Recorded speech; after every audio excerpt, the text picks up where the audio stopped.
Namaste dear readers. Happy Bada Mangal.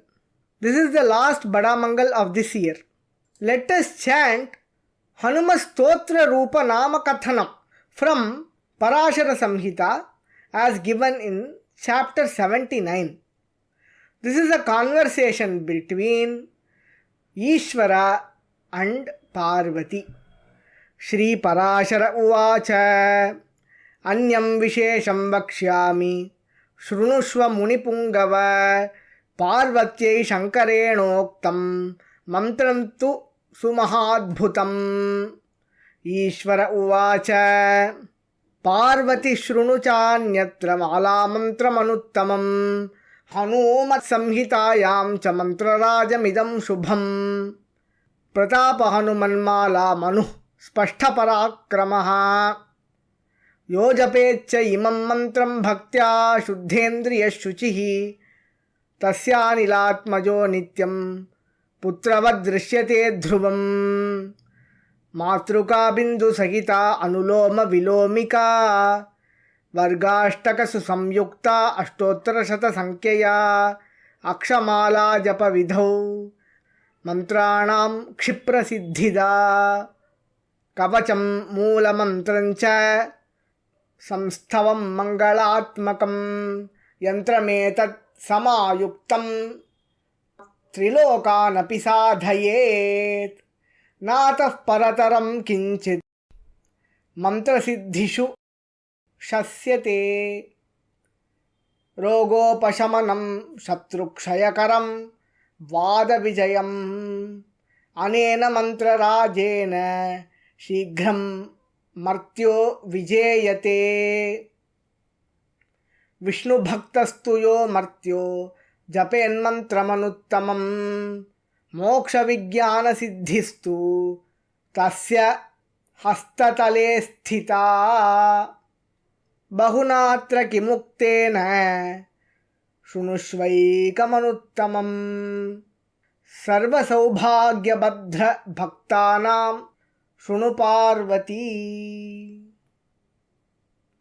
पार्वत्युवाच अज्ञानहारि देवेश चन्द्रशेखर शङ्कर स्तोत्ररूपाणि नामानि हर मे ब्रूहि विस्तरात्. ईश्वर उवाच शृणु हैमवती दुर्गे जगन्मातर्मम प्रिये आञ्जनेयाय वीराय शिवाय विपुलौजसे रम्यदेहाय घोराय मर्कटाय महात्मने रामदूताय दैत्यारिवर्धनाय नमो नमः.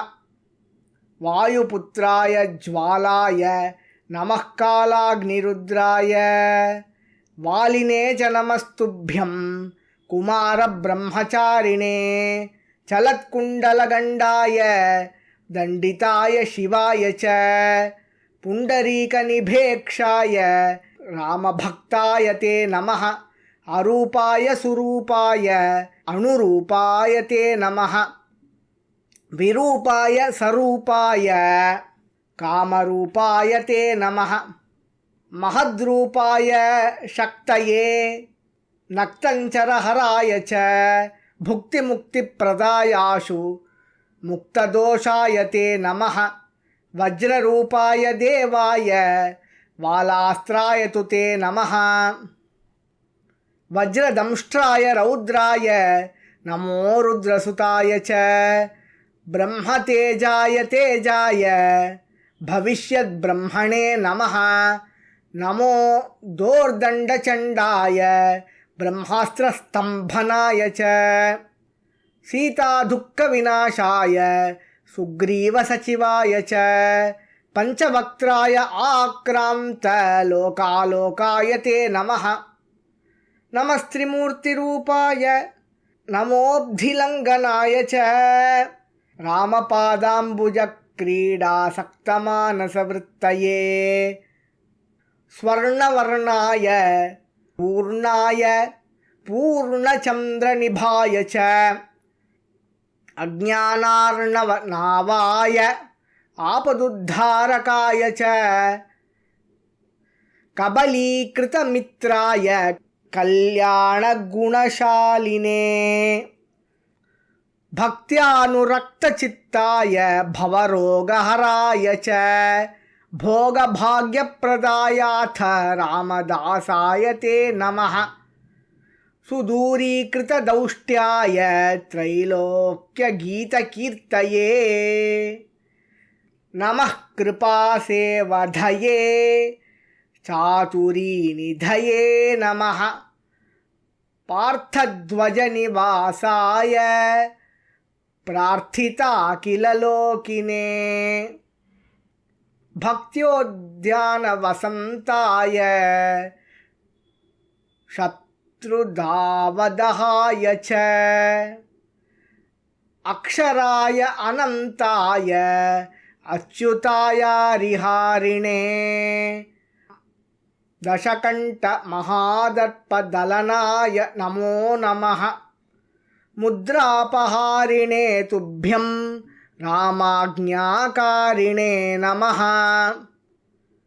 लङ्कापुरीविदाहाय लङ्किणीभञ्जनाय च लङ्कालङ्कारसंहर्त्रे श्रीमहाकपये नमः चर्मकौपीनवासाय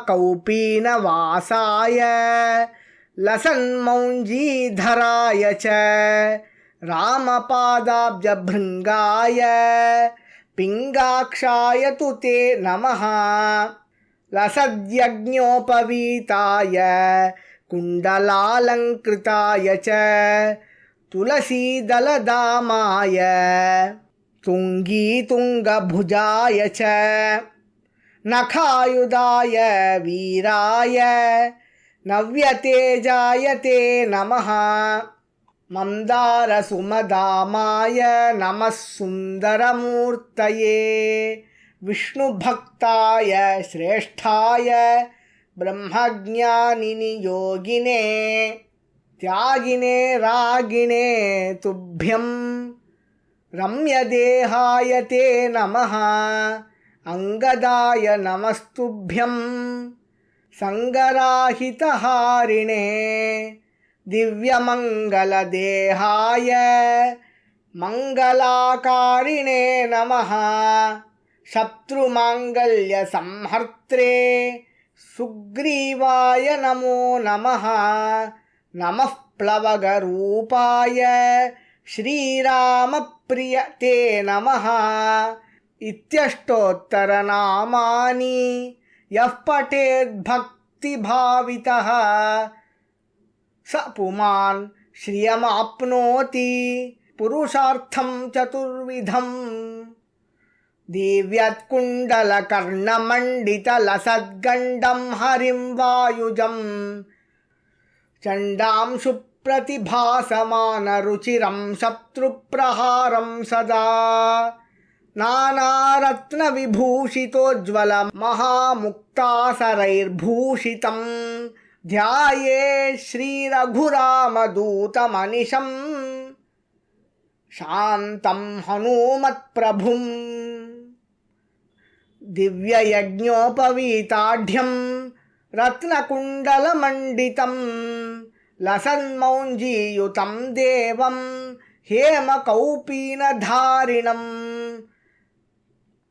अंजनातनयं धीरं वायुपुत्रं समुज्ज्वलं रामदूतं च रुद्रांशं केसरीप्रियनन्दनम् अक्षघ्नामिततेजाढ्यं यक्षराक्षससंहरं दक्षमिन्दीवराक्षं च रामदूतं नमाम्यहम् बालाग्रेण निबद्धराक्षसचमूं वाक्येन रामप्रभुं